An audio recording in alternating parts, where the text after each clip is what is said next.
You, if we can. Hello, everybody. We are getting a quick little mic check here.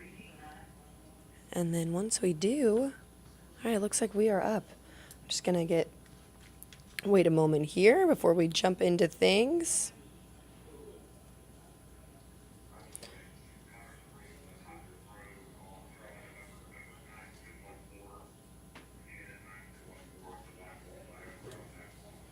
Mic check, just getting a quick mic check here.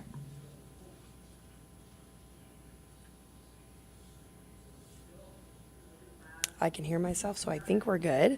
Thank you guys for being patient here at the First Alert Desk. Hopefully you guys are having a good weekend so far. A lot happening. We finished up our editorial. We quickly got over here on the First Alert Desk to bring you an update.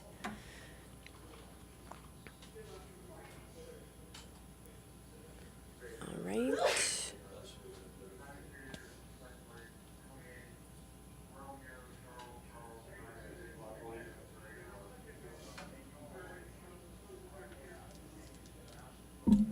I know sometimes this seems like a long wait.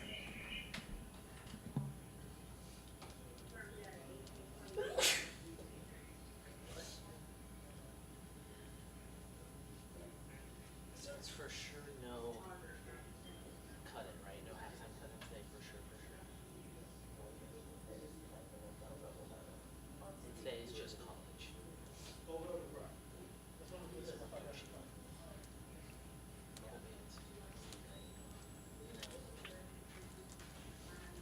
No, well, I knew it was kind of like that. I just didn't know what was on my TV until I just went by.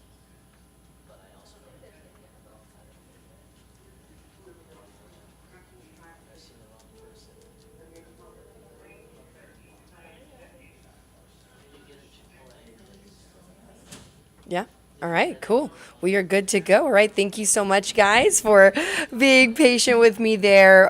Again, we just always want to make sure that you can hear us, so that's why we have to take that brief moment just to iron that out. So let's dive right into it. Breaking news right when I got in here. The House passed a 45-day funding resolution to get to Senate and to hopefully keep the government open. This has been the main story for the past few days. We know that several federal agencies were going to be not paid, furloughed, and they were really trying to get this done just so that they can buy themselves some more time. So this is going to fund the government if the Senate does pass it, and if, of course, the president signs this, then this is going to fund the government for 45 days through November 17th. I wanted to take you through the moments when this happened, so let's hear from that. Yeas are 335. The nays are 91. Two-thirds being in the affirmative, the rules are suspended. The bill is passed, and without objection, the motion to reconsider is laid on the table. So this new approach also leaves funding Ukraine out of the picture, so it will be interesting to see if the Senate will pass this and then get this off to the president's desk so that his signature can then be on the paper. So we're going to be keeping a close eye on this. As you know, they are working to get this done very quickly so that, again, our military service members don't have to go without pay. Food stamps aren't impacted, and just so many other layers of our economy are not impacted by a government shutdown. So we are keeping close tabs on that, and it looks like it's going to be a very interesting weekend for our folks in Washington, D.C. So that was the top story so far today, but let's move it along, shall we? Let's talk about another main story, and this was also going to be impacted by a potential government shutdown. We know that former President Jimmy Carter is celebrating his 99th birthday this weekend, and because of the looming government shutdown, they decided, many people at the Carter Center decided to celebrate his birthday today, and I'm going to bring you a little bit of video just while I tell this to you. So again, they decided today was the best day because, as you know, that would be impacted. The original plan was to celebrate his actual birthday tomorrow, but again, it was moved up. But it's not stopping all the excitement because now the museum will still be offering people to be able to come in for just 99 cents. And as we know, if you haven't already found out, many people have been sending their well wishes, videos, and pictures to make this mural for the former president. So many people just absolutely love Jimmy Carter, and we've seen just the outpour of love for him as he's in Plains celebrating his 99th birthday with his family and, of course, his wife, Rosalind. And we're going to be keeping a close eye on everything happening because we have our own crews down in Plains, Georgia tonight. They were already on the morning show, and we're going to have them in our evening shows tonight. And we were also covering what's taking place here locally. So keep an eye on everything Jimmy Carter right here on Atlanta News First because we are going to have it for you here. The Carter Center is keeping things shaken up today. So you can get in for 99 cents and you're going to have a great time because you can learn so much at the Carter Center about just the life and legacy of Carter. So check that out. All right, now I want to move along to another story that really came in, and we've been doing a little bit more work on this, really trying to comb through the information because this is something I've covered extensively. It is the Future Public Safety Training Site, and if you don't know a little bit about this ongoing saga that we have been covering for the last 2 years, the construction is already set to begin in less than a week out at the site in DeKalb County. And there has been activists pushing for the site not to be built.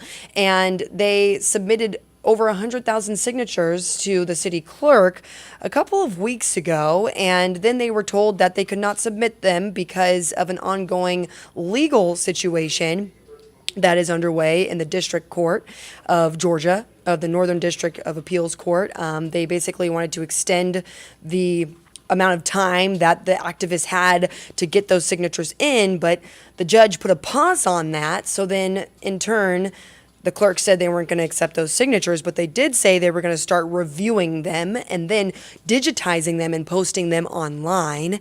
And so many of the activists said, please make sure this is redacted, and that was part of the resolution that was passed. They agreed to keep the information that was private information redacted, and then now we're learning that the information for many people, these signatures, a lot of their personal information was publicized online. So the activists are very upset. This is some video of the boxes full of the petitions that were signed allegedly by hundreds of thousands of people. So the activists really want a seat at the table. They want to be there during the review process.